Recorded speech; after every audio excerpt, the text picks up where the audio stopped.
टूट जाए न माला प्रभु नाम की, टूट जाए न माला प्रभु नाम की, वरना न मोल मोती बिखर जाएंगे, वरना मोल मोती बिखर जाएंगे।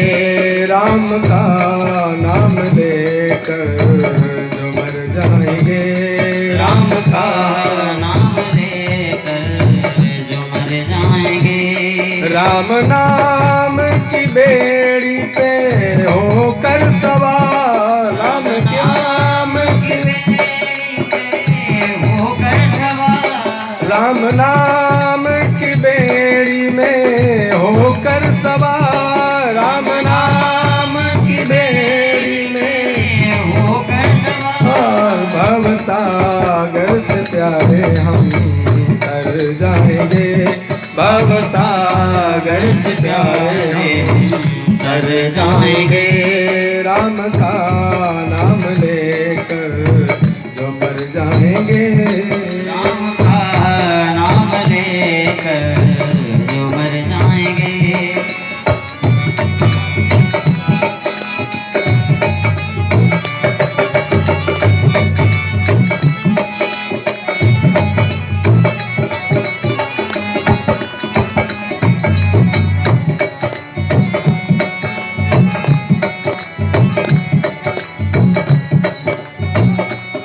आप मानो न मानो खुशी आपकी, आप मानो न मानो खुशी आपकी, आप मानो न मानो खुशी आपकी, आप मानो न मानो खुशी आपकी। हम मुसाफिर हैं कल अपने घर जाएंगे, हम मुसाफिर कल अपने घर जाएंगे।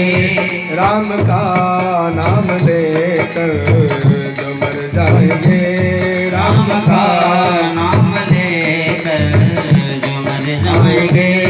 वो अमर नाम दुनिया में कर जाएंगे, वो अमर नाम दुनिया में कर जाएंगे।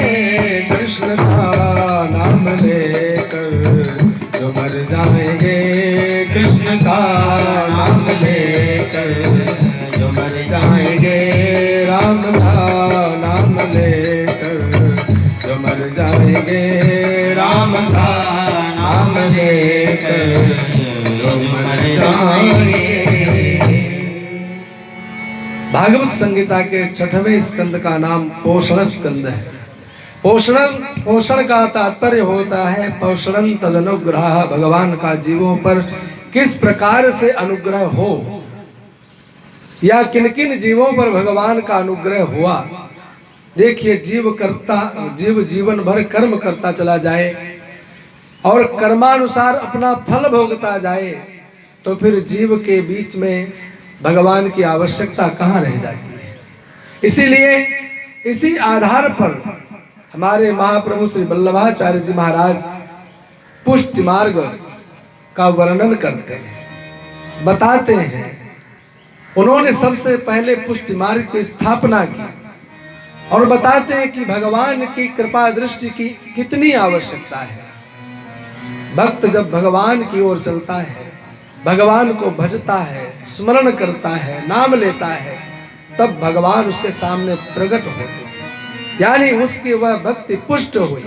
भगवान ने कृपा की, कृपा प्राप्त करके फिर यह तत्त भगवान के भेजने वाले धामों को जाता है। विष्णु लोक, गोलोक, महाराज साकेत लोक या बैकुंठ लोक या स्वर्ग लोक। तो जितनी जीवन में हमारे कर्म आवश्यक हैं, उतने ही हमारे जीवन में भगवान की भक्ति की आवश्यकता है, भगवान के नाम की आवश्यकता है। यहाँ पर अजामिल के चरित्र के द्वारा श्री सुखदेव जी महाराज ने राजा परीक्षित को बता दिया कि किस किस प्रकार के लोगों को नरकों में जाना पड़ता है। तत्पश्चात परीक्षित जी महाराज ने प्रश्न किया, भगवान आपने मुझे ध्रुव जी का मंगलमय चरित्र सुनाया था, उनके वंश का विस्तार सुनाया था। वह वंश आपने केवल प्राचीन बरही के पुत्र प्रचेताओं तक सुनाया था, उसके बाद का वंश आपने नहीं सुनाया है। आगे क्या हुआ? तब श्री सुखदेव जी महाराज उस अध्याय को पुनः प्रारंभ करते हैं। प्राचीन बरही की प्रचेता हुई, प्रचेता गणों का विवाह वृक्षों की कन्या वार्क्षी से हुआ और उन्होंने दक्ष नामक पुत्र को जन्म दिया और स्वयं तपस्या करने के लिए चले गए। दक्ष ने तपस्या करने के पश्चात असकनी से विवाह किया और इस दक्ष के 10,000 संतानें पैदा हुई।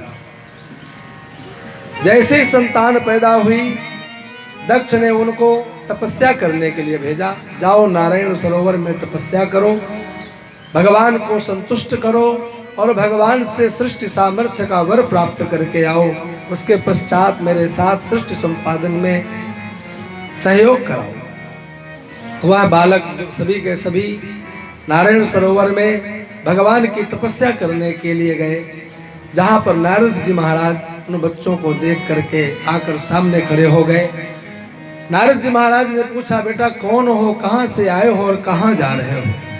इन 10,000 पुत्रों ने परिचय दिया कि हम दक्ष प्रजापति जी महाराज के पुत्र हैं, भगवान को प्रसन्न करने के लिए तपस्या करने के लिए जा रहे हैं। नारद जी ने उन बच्चों से बड़े विचित्र और विभिन्न प्रश्न कर डाले। बताओ, दोनों ओर बहने वाली नदी को क्या तुमने कभी देखा है? ऐसा कोई बिल देखा है जिसमें घुसने के बाद कभी कोई निकल नहीं पाता है? विचित्र भाषा बोलने वाला हंस जानते हो कौन है? पुंसचली स्त्री के पति का नाम क्या है? इस प्रकार से जब प्रश्न किया, बालक निरुत्तर हो गए। नहीं जानते हैं महाराज। नारद बोले, जब तुम मेरे प्रश्नों का उत्तर ही नहीं दे सकते हो तो तुम कुछ भी नहीं कर सकते। फिर बालकों की जिज्ञासा करने पर नारद जी महाराज ने सबको चेला बना दिया। शर्त रख दी, उत्तर तो मैं दे दूंगा, लेकिन उत्तर देने के बाद शर्त मेरी यह है कि लौटकर घर नहीं जाऊंगा। उन बच्चों ने बात मान ली। तब नारद जी महाराज ने उनको उत्तर दिया। नारद जी महाराज कहते हैं कि दोनों ओर बहने वाली नदी का नाम ही माया है। वह भगवान की माया जो सृजन भी करती है, सृष्टि का निर्माण भी करती है और संहार भी करती है। यही भगवान की दोनों ओर बहने वाली नदी का नाम ही माया है। जिस बिल में जाने के पश्चात फिर आने का रास्ता बंद हो जाता है, उसी का नाम है मोक्ष, उसी का नाम है कैवल्य, उसी का नाम है मुक्ति। यद गत्वा न निवर्तन्ते तद्धाम परमं मम। वह भगवान का धाम ही एक ऐसा बिल है जहां पर साधक पहुंच जाए, फिर उसको आवागमन का चक्कर नष्ट हो जाता है।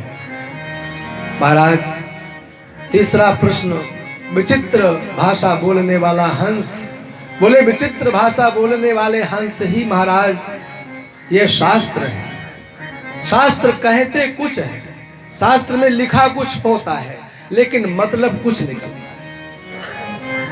जब तक गुरुदेव का आश्रय न लिया जाए तो शास्त्र की लिखी हुई बातें भी कभी कभी बुद्धि में नहीं महाराज टिकती हैं, क्योंकि शास्त्र में उस समय लिखने वाले लेखक का, उस समय महाराज वेद व्यास भगवान का यथार्थ क्या भाव था लिखने में, वही जानते हैं। परंतु आज की परिस्थिति में जब हम उसे पढ़ते हैं तो उसको अर्थ आज की परिस्थितियों में घटाते हैं और वह घटता नहीं है।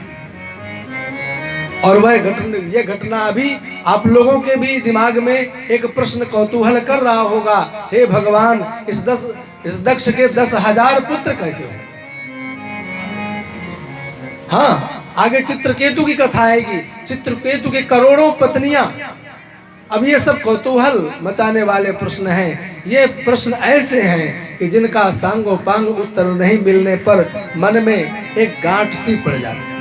अपने ही धर्म पर, अपने ही शास्त्रों पर हम शंका करने लग जाते हैं। और ये मैंने आपको बताया, ये शास्त्रों का निर्माण, लेखन किन परिस्थितियों में, किस काल में, उस समय की स्थिति परिस्थिति क्या रही होगी, मानवों की आयु कितनी रही होगी, मानव देवताओं में भेद क्या रहा होगा, ये हम और आप नहीं जानते हैं। हम वर्तमान परिस्थिति जन्य जो हृदय में भाव आता है उसी पर अपना दिमाग लगाकर प्रश्न करते हैं।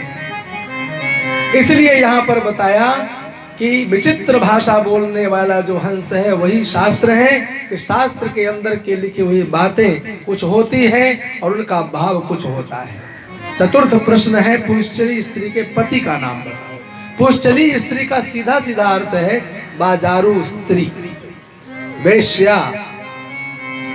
उसका एक कोई पति होता है क्या?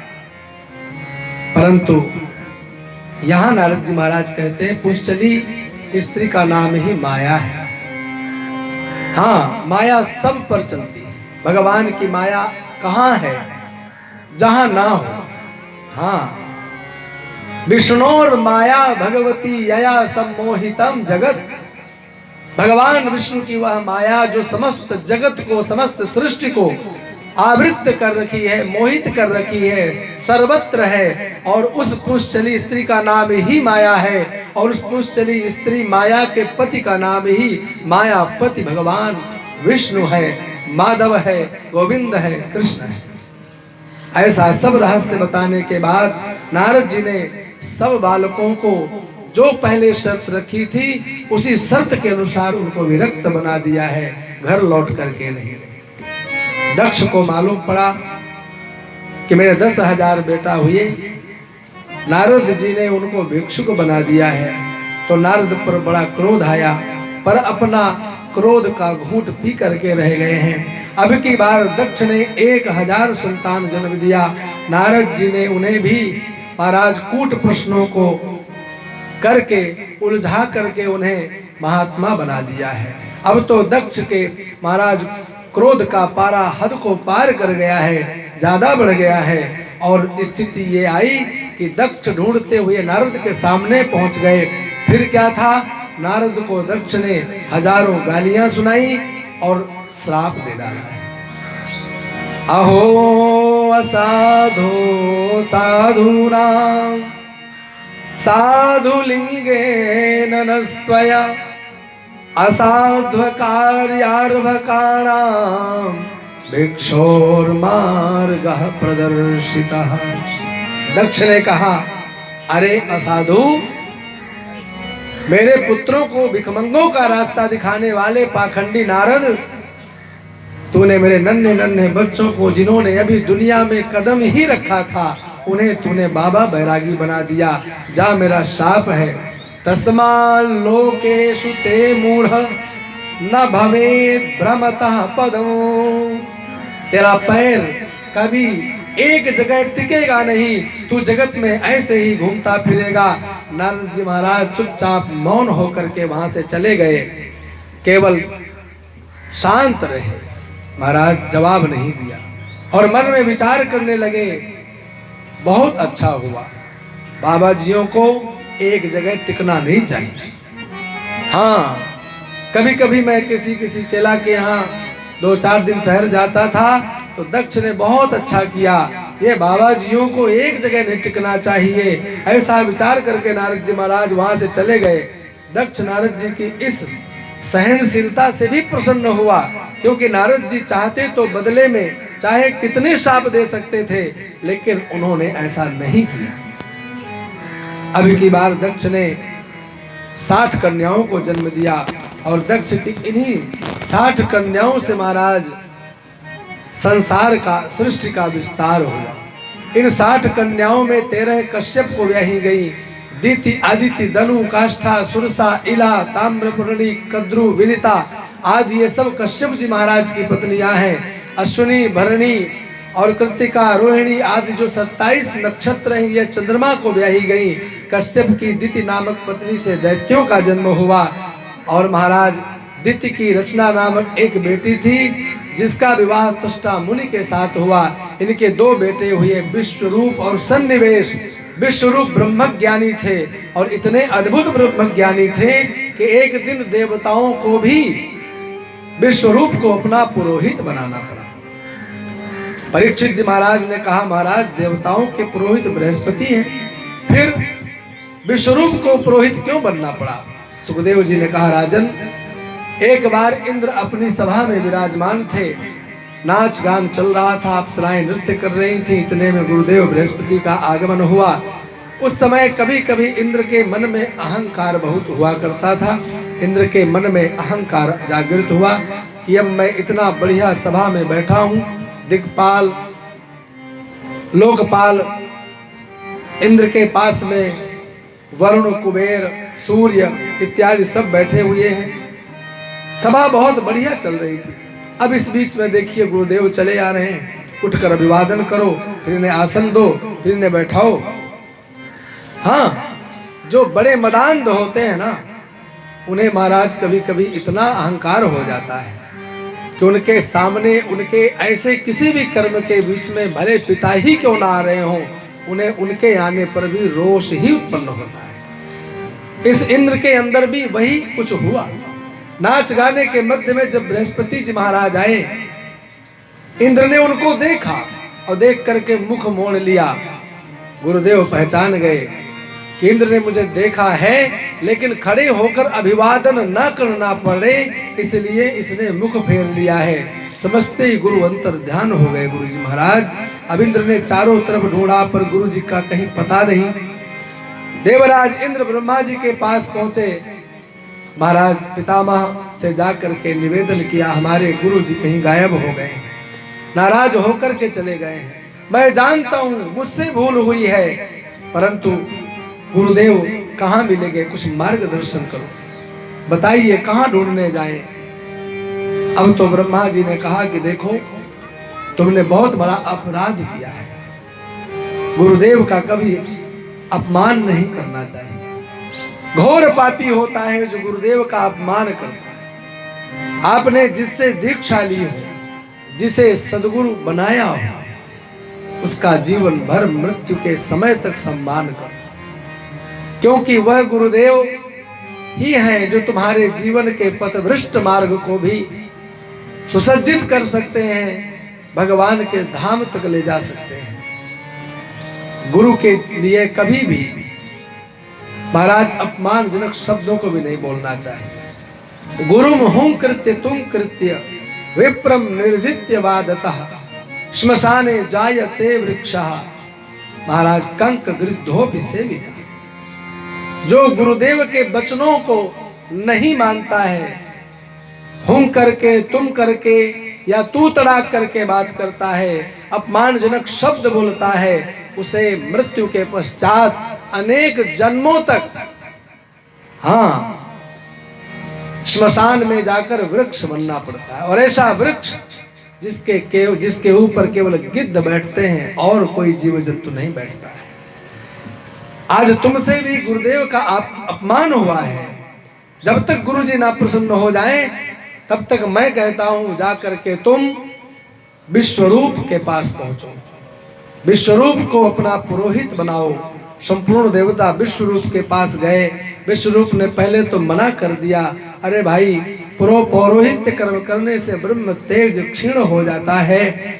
हम लोगों का तो एकमात्र धन है शिलोंछ वृत्ति, अकिंचनानाम हि धनम शिलोंछनम। अर्थात शिलोंछ वृत्ति किसे कहते हैं? आप सब लोग, गांव के लोग तो पक्का जानते होंगे। इस शिलोंछ वृत्ति को शहर में बहुत समझाना पड़ता है। शिला और ओंछ ये दो शब्द हैं, इसी को शिलोंछ बोला जाता है। आप लोग जब खेतों में फसल को काट करके, चने हैं, गेहूं है, काट करके लाते हैं, लाने के बाद जो उनकी बालियां, उनके दाने उन खेतों में गिर जाते हैं, उनसे जाकर उन्हें बीन बीन कर इकट्ठा जो किया जाए उसे शिला बोलते हैं। गांव में भी शिला ही बोलते हैं। तो विश्वरूप कहते हैं कि हम लोग तो ऐसा जीवन यापन करने वाले हैं, किसी से मांगने भी नहीं जाते हैं। हम तो जब खेत कट जाते हैं तो शिला बीन करके लाते हैं, उसी से हम अपने जीवन को चलाते हैं। अथवा खेतों का काम पूरा हो गया हो तो फिर दुकानों में जाते हैं। जब संध्या काल में दुकानें बंद हो जाती, अपने अपने घर चले जाते हैं व्यापारी लोग, तो दुकान के बाहर गिरे हुए दाने उठाने का नाम ओंछ वृत्ति बोला जाता है। इस प्रकार से शिलोंछ वृत्ति के माध्यम से हम अपना जीवन चलाते हैं। हमें इस पौरोहित्य कर्म में पड़ने की जरूरत नहीं है। अब तो महाराज जब इंद्र ने सुना तो हाथ जोड़ करके खड़े हो, भगवान हम पर कृपा कीजिए, हम बहुत कष्ट में हैं, आपके सिवाय हमारे संसार में और कोई दूसरा मार्ग नहीं दिखाई दे रहा है। विश्वरूप बोले ठीक है, देखो हमें कुछ कामनाएं हैं नहीं, हमें आपसे कुछ भी नहीं चाहिए, हम तुम्हारा पौरोहित्य कर्म स्वीकार कर रहे हैं। देवताओं के अनुनय विनय को सुन करके आज विश्वरूप ने इनका पौरोहित्य कर्म स्वीकार किया, पुरोहित बने। तत्पश्चात विश्वरूप के हृदय में एक सबसे बड़ा दिव्य ज्ञान था, उसका नाम था नारायण कवच। उस नारायण कवच की सिद्धि ऐसी थी विश्वरूप के पास कि जिसके ऊपर नारायण कवच को पढ़कर जिसे अभिमंत्रित कर दे महाराज, उसके ऊपर 1000 वज्र भी फीके पड़ जाते थे। ऐसा नारायण कवच का उपदेश आज इंद्र आदि समस्त देवताओं को विश्वरूप ने दिया। ये नारायण कवच का महाराज बड़ा महत्व है। जो भी द्विजातीय इस नारायण कवच का नित्य पाठ करता है, उसके ऊपर कभी भी संसार में विघ्न बाधा नहीं पड़ती, कोई तंत्र मंत्र भी उसके ऊपर कोई असर और प्रभाव नहीं करते हैं, सब अप्रभावी होते हैं, कोई भी उसका अहित नहीं कर सकता है। एक बार कौशिक नाम के मुनि इस नारायण कवच का नित्य पाठ किया करते थे। जब उनका शरीर छूट गया तो उस एक नदी के किनारे इनका महाराज वह हड्डियां पड़ी हुई थी, अस्थियां पड़ी हुई थी। जहां इनकी अस्थियां पड़ी हुई थी उसी के ऊपर से चित्ररथ नाम के गंधर्व का विमान जा रहा था। जैसे ही महाराज इन अस्थियों के ऊपर से वह विमान गुजरा, उन अस्थियों में इतना आकर्षण था कि उस विमान सहित चित्ररथ उस गंधर्व को नीचे गिरा दिया। जब तक उस चित्ररथ गंधर्व ने उन ऋषि के समस्त अस्थियों को विसर्जित नहीं किया, तब तक वह जा नहीं सका। ऐसा नारायण कवच है महाराज। तत्पश्चात नारायण कवच का उपदेश दिया। नारायण कवच का उपदेश लेने के पश्चात नित्य निरंतर विश्वरूप यज्ञ यागादि कर्मों में लग गए। विश्वरूप ने देवताओं की शक्ति बढ़ाने के लिए एक बहुत विशाल यज्ञ किया और उस यज्ञ में महाराज देवताओं के निमित्त आहुति देते थे। देखो, जोर जोर से नाम लेकर के देवताओं के लिए आहुति देते थे, लेकिन धीरे धीरे नाम लेकर के कभी कभी यह विश्वरूप दैत्यों के नाम से भी आहुति डाल देते थे। यह दृश्य देख करके इंद्र को क्रोध आ गया। अच्छा, गुरुजी गड़बड़ कर रहे हैं। बस तुरंत वज्र उठाया। एक बार भी इंद्र ने नहीं विचार किया कि जिन्हें मैंने पुरोहित बनाया, जिनसे नारायण कवच का उपदेश लिया, आज इंद्र के स्वार्थ को सबने देखा कि इंद्र ने नारायण कवच का उपदेश लिया और जब देखा कि विश्वरूप दैत्यों के लिए आहुति डाल रहे हैं, तुरंत उन्होंने अपना वज्र लिया और वज्र लेकर के तीनों सिर इनके काट दिए। विश्वरूप के 3 सिर काट डाले। इंद्र को ब्रह्म हत्या लग गई। इंद्र ने उस ब्रह्म हत्या को 4 भागों में बांट दिया। पहला भाग पृथ्वी को दिया। पृथ्वी में जो ऊसर भूमि है महाराज, वह ऊसर भूमि जहां पर बीज डालते चले जाओ लेकिन कोई पौधा ना निकले, कोई खेत में कोई बाली तक ना निकले, उसी को ऊसर भूमि बोला जाता है। यह ब्रह्म हत्या का ही एक दोष है जिसे इंद्र ने पृथ्वी को दिया था। दूसरा भाग जल को दिया। जो बरसात के समय जल में झाग से झाग बहते हुए दिखाई देते हैं, वह झाग भी इंद्र के द्वारा बांटी गई ब्रह्म हत्या का एक दोष है। तीसरा भाग वृक्षों को दिया। जो वृक्षों में गोंद निकलती है, वह गोंद भी उस महाराज ब्रह्म हत्या का एक दोष है, जो तीसरे भाग के रूप में वृक्षों को इंद्र ने दिया था। चौथा भाग स्त्रियों को दिया। जो रजस्वला का दोष स्त्रियों को लगता है, वह भी ब्रह्म हत्या का ही चतुर्थ दोष है, जिसे इंद्र ने चतुर्थ भाग के रूप में स्त्रियों को दिया। इस प्रकार से इंद्र ने 4 भागों में ब्रह्म हत्या को बांट करके ब्रह्म हत्या से मुक्त हुआ, कार्य सिद्ध किया और महाराज वहां से देवताओं को लेकर चला गया। अब तो महाराज त्वष्टा जिन्होंने देखा कि इंद्र ने बड़ी चालाकी से मेरे पुत्र से नारायण कवच का उपदेश लिया, यज्ञ करवाया, पश्चात मेरे पुत्र को मार दिया, अब तो उन्हें बहुत क्रोध आया और इंद्र को मारने की भावना से ऋषि त्वष्टा ने बहुत विशाल यज्ञ किया। इंद्र शत्रोर विवर्धस्व माचिरम जहियद्विषम। महाराज बहुत विशाल यज्ञ किया, इंद्र को मारने की भावना से यह यज्ञ किया जा रहा है, परंतु यज्ञ में थोड़ी सी त्रुटि हो जाने से यज्ञ का फल बदल गया। संस्कृत के जो मंत्र होते हैं ना, ये साधारण नहीं होते। हाँ, किताबों से पढ़ करके मंत्र बोले हम सिद्ध कर लेंगे, ऐसे मंत्र कभी सिद्ध नहीं हुआ करते। मंत्र तंत्र ये सब गुरु परंपराओं से प्राप्त धन होता है। ये अगर गुरु परंपरा से आपको प्राप्त नहीं हुआ है तो आपके किसी काम का नहीं है, चाहे आप 1 लाख की जगह 1 अरब बार भी उसका जप क्यों ना कर डालो। इसी प्रकार से यह उदाहरण है। ऐसे त्वष्टा ऋषि के द्वारा भी एक रेफ चक्कर में एक गलती बनी, और जब हवन कर रहे थे, यज्ञ कर रहे थे, तो मंत्र का मतलब जहां था कि इंद्र को मारने वाला एक पुत्र प्राप्त हो, तो वहां इंद्र के हाथों मरने वाला प्राप्त हो गया। वृत्रासुर नाम का भीमकाय एक दैत्य प्राप्त हुआ, संपूर्ण चराचर को नष्ट करने का जिसके अंदर सामर्थ्य थी। ऐसा वृत्रासुर जिसको त्वष्टा ने आज्ञा दिया तुम्हारे भाई को मारने वाले, तुम्हारे भ्रातृहंता को मारने वाले, तुम्हारे भ्रातृहंता उस इंद्र को जाकर के तुम दंडित करो, देवताओं को दंडित करो, किसी को छोड़ना नहीं। आज महाराज वृत्रासुर का भीमकाय शरीर देख करके संपूर्ण देवता घबरा गए, भागते भागते भगवान की शरण में पहुंचे। प्रभु ने कहा देखो मेरे पास भी उससे बचाव का कोई उपाय नहीं है, तुम अगर बचना चाहते हो तो मुनि दधीच के पास पहुंचो। दधीच मुनि प्रसन्न होकर के अपनी अस्थियां तुम्हें दान में दे दे, उन्हीं अस्थियों से वज्र का निर्माण किया जाए, उसी वज्र के द्वारा इसका वध हो सकता है, वरना इस पर विजय नहीं प्राप्त किया जा सकता है, कभी भी नहीं प्राप्त किया जा सकता। अब तो महाराज संपूर्ण इंद्रादित्य देवता दधीच महाराज के पास पहुंचे। दधीच महाराज को सबने जाकर के प्रणाम किया। दधीच महाराज ने कहा देवताओं बताओ कैसे आना हुआ। सभी हाथ जोड़कर बोलते हैं महाराज आप जैसे संतों का तो जीवन ही परमार्थ के लिए होता है, हम आपसे आपकी अस्थियां मांगते हैं, आपकी हड्डियां मांगते हैं। महाराज आप अपनी अस्थियां हमें दान में दीजिए। दधीच मुनि पहले तो खूब हंसे और फिर बोले अरे देवताओं तुमने मांगते समय लगता है विचार नहीं किया, क्या मांग रहे हो।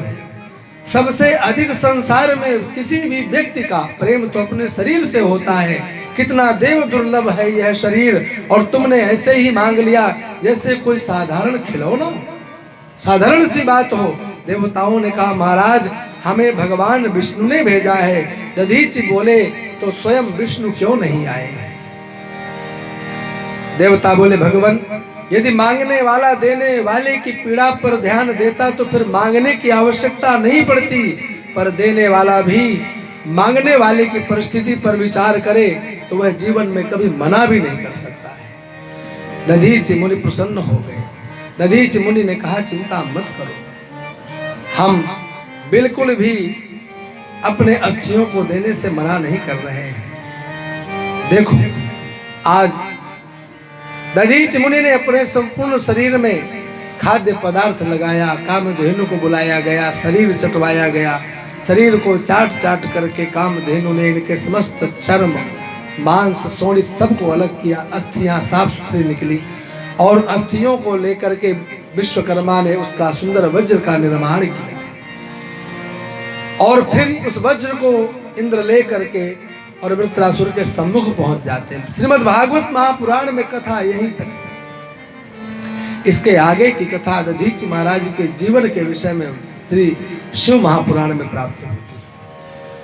महाराज जब इंद्र इनकी अस्थियों को लेकर चले गए तो इनके शरीर के अवयवांश जो शेष पड़े थे उन सबको एक पात्र में इनकी पत्नी ने डाला और चिता बना करके सती होने के लिए पहुंच गई। आकाशवाणी हुई, देवी ऐसा अनर्थ मत कर, तुम्हारे गर्भ में तुम्हारे पति का तेज पल रहा है, पहले उसको जन्म दो, उसके पश्चात ही आप पति लोक में जाओ। उनकी पत्नी आकाशवाणी को सुन करके प्रसन्न नहीं हुई, बोले इतनी तीव्र वेदना और तीव्र इच्छा थी पति लोक में जाने की कि संतान होने में विलंब था। पति चले गए, लेकिन पति के बिना संसार में उन माता को सब कुछ अधूरा लग रहा था। एक पत्थर उठाया, अपने गर्भ पर प्रहार किया और तुरंत बच्चे को जन्म दिया और एक पीपल वृक्ष के नीचे उस बालक को डाला। ईश्वर भरोसे, भगवान भरोसे छोड़ करके और दधीच महाराज के पार्थिव शरीर के उन अवयवों को, अस्थि मांस मज्जा इत्यादि सब लेकर के और माता सती हो गई। ऐसा जीवन है महाराज दधीच महाराज का, जिनकी पत्नी भी कितनी पतिव्रता थी, जिन्होंने देव दुर्लभ वह शरीर भी महाराज उन देव कार्य के लिए दान कर दिया। ऐसे दधीच महाराज हैं जो भगवान शिव के भी परम भक्त हैं। इधर भगवान शंकर और माता पार्वती जब संध्या काल में भ्रमण करने निकले, देखा पीपल के नीचे एक बालक रो रहा है, कोई भी उसको लालन पालन करने वाला नहीं दिखा रहा है। महाराज उस निरीह बालक को देख करके तुरंत आकाश मार्ग से नीचे आए। भगवान ने देवी से कहा, देवी देखो, क्या तुम्हारे इस हृदय में इस बालक के प्रति कोई दया का भाव जागृत नहीं हो रहा है? माता ने जाकर तुरंत उस बालक को गोद में उठाया, स्तनपान कराया है और उस बालक को लालन पालन भगवान शिव और माता पार्वती के द्वारा हुआ है। उसी बालक को भगवान शिव ने पिप्पलाद नाम रखा है, जो दधीच महाराज के पुत्र हैं। पिप्पलाद ऋषि नाम से जो विख्यात हुए, उनका लालन पालन भी भगवान शिव माता पार्वती के हाथों हुआ है। पीपल के नीचे पिप्पलम ददाति इति पिप्पलादः, पीपल के द्वारा प्राप्त होने के कारण इनका नाम पिप्पलाद पड़ा। दधीच महाराज की अस्थियों से वज्र निर्मित हुआ। वज्र को लेकर के इंद्र सम्मुख पहुंचा और वहां जाकर के महाराज वृत्रासुर के सामने जाकर खड़े हो गए। इंद्र को हाथ में वज्र लिए देखकर वृत्रासुर बोला, आज मेरा बड़ा सौभाग्य है जो कम से कम आज पहली बार तू मेरे सामने तो आ गया। जब भी मैं तुझे पकड़ने जाता हूँ, युद्ध करने जाता हूँ, मुझे देख करके भग जाता है। आज तू मेरे सामने है, तू ब्रह्म हत्यारा है, गुरु हत्यारा है, मेरे भाई का हत्यारा है। आज मैं तुझे मार कर एक तरफ से सबको संतुष्ट कर दूंगा, सबका पिंडदान करूंगा, तेरे रक्त से सबको महाराज पिंडदान करूंगा। महाराज वज्र की ओर देखा है वृत्रासुर ने, जैसे ही